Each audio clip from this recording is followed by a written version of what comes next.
வணக்கங்களே, கடவுள் அருள் டிவி நேயர்களுக்கு லக்ஷ்மி நாராயண் அன்பு வணக்கங்கள். இப்போ நம்ம பார்க்க போகிறது வார ராசி பலன் 9ஆம் தேதியிலேருந்து 15ஆம் தேதி வரை எப்படி இருக்க போதான்னு பார்க்க போகிறோம். ஸோ எப்போதுமே சொல்கிறதாங்க, லக்னத்துக்கு பாருங்கள்.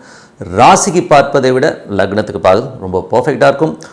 உதாரணமாக ஒரு மகர லக்னம் ரிச்சிக ராசினா நீங்கள் ரிச்சிக ராசிக்கான பலன்களை பார்க்கறத விட மகர ராசிக்கான பலன்களை பார்க்கும்போது ரொம்ப பர்ஃபெக்டாக இருக்கும்.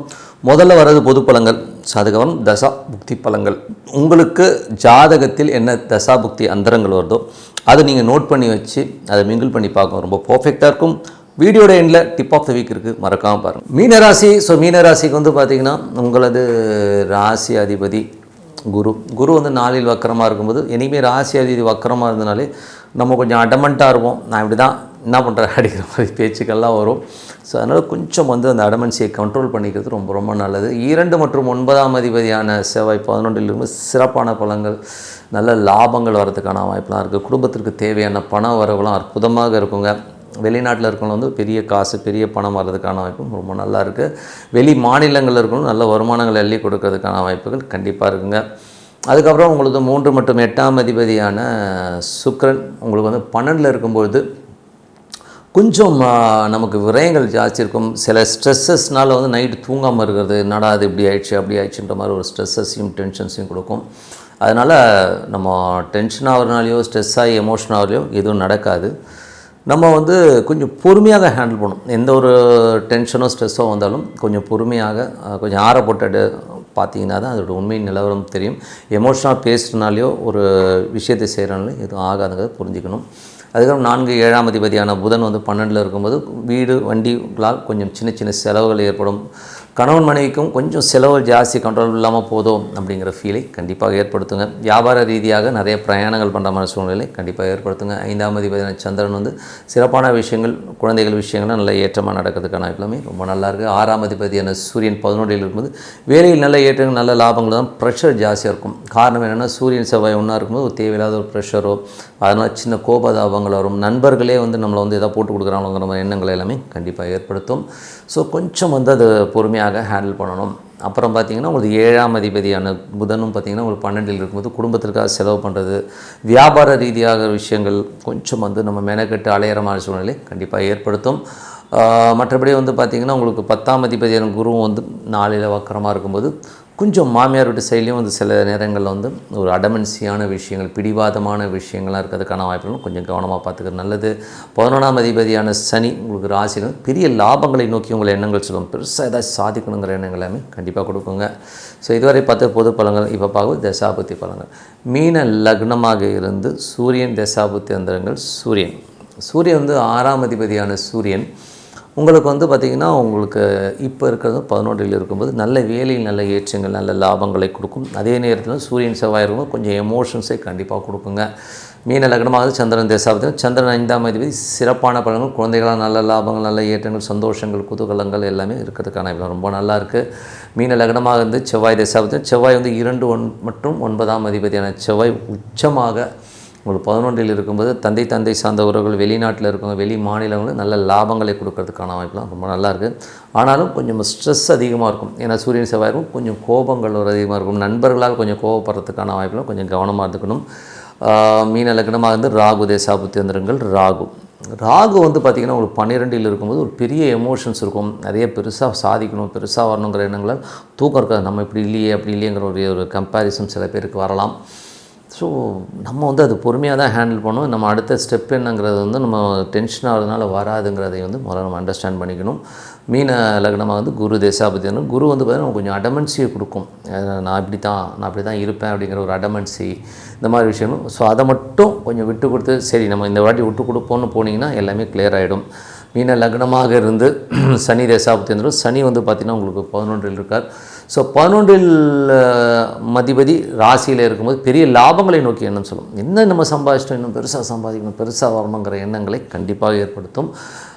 மீன லக்னமாக வந்து புதன் தேசாபதி. 4 7ஆம் அதிபதியான புதன் 12 வண்டி வாகனங்கள் கணவன் மனைவிக்கு நடுவில் நிறைய செலவுகள் ஏற்படுற ஃபீலை கண்டிப்பாக ஏற்படுத்தும். சில நேரம் நிறைய பிரயாணம் பண்ணுற மாதிரி சூழ்நிலையும் கண்டிப்பாக ஏற்படுத்துங்க. மீன லக்னமாக வந்து கேது தேசாபதி, கேது வந்து 6ல் இருக்கும்போது அது சுக்கிரனுடைய சாரத்தில் இருக்கும்போது தேவையில்லாத மன உளைச்சல், அதை வேலையில் வந்து பார்த்தா ஒரு சின்ன சின்ன ஸ்ட்ரெஸ்ஸஸ் வந்து போகிற மாதிரி ஃபீலை கண்டிப்பாக ஏற்படுத்தும். மீன லக்னமாக வந்து சுக்கிர தசாபதி எந்திரங்கள்.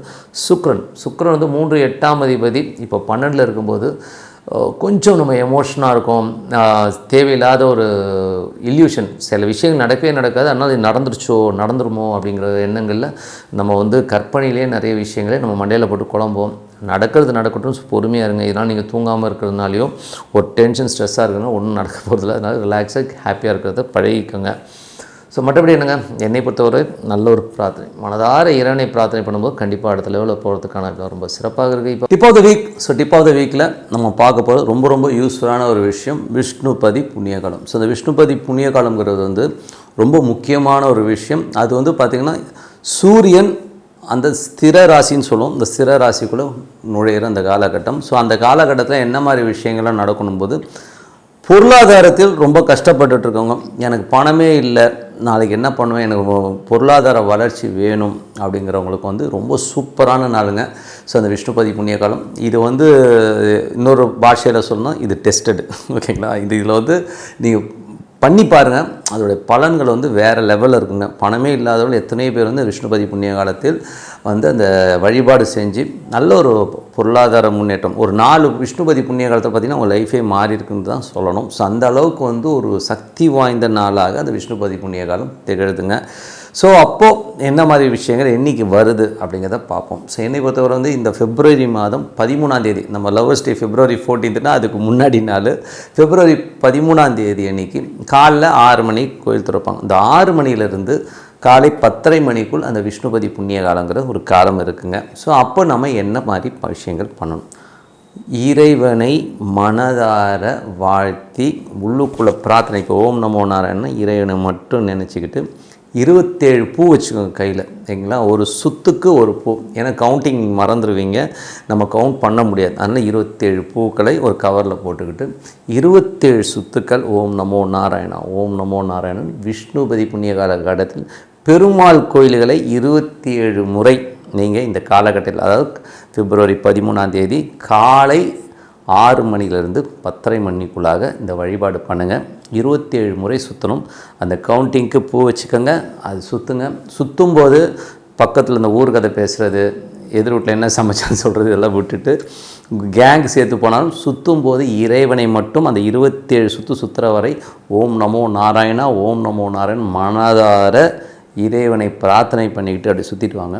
அப்படி சுற்றிட்டு வந்தால் என்ன மாதிரி விஷயங்கள் வரும் அப்படின்னும் போது, பெரிய ஒரு பொருளாதார வளர்ச்சினா நம்ம வந்து சுத்தமாக ரொம்ப கஷ்டத்தில் இருக்கோம், பணம் நிற்கவே மாட்டேன், இந்த பேங்க் பேலன்ஸ் இல்லைன்றவங்களுக்கு கண்டிப்பாக அந்த ஒரு பொருளாதாரத்தில் ஒரு பெரிய ஏற்றங்களை கொடுக்குற ஒரு காலமாக இருக்குங்க.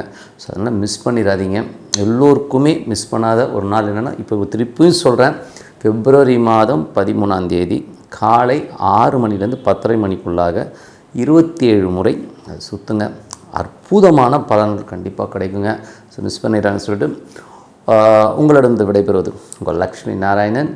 நன்றி, வணக்கம். கடவுள் அருள் டிவியை பார்த்தமைக்கு நன்றிகள். மேலும் இது போன்ற தகவல்களை தெரிந்து கொள்ள கடவுள் அருள் டிவியை சப்ஸ்கிரைப் செய்யுங்கள். மறக்காமல் பெல் ஐக்கானை கிளிக் செய்யுங்கள்.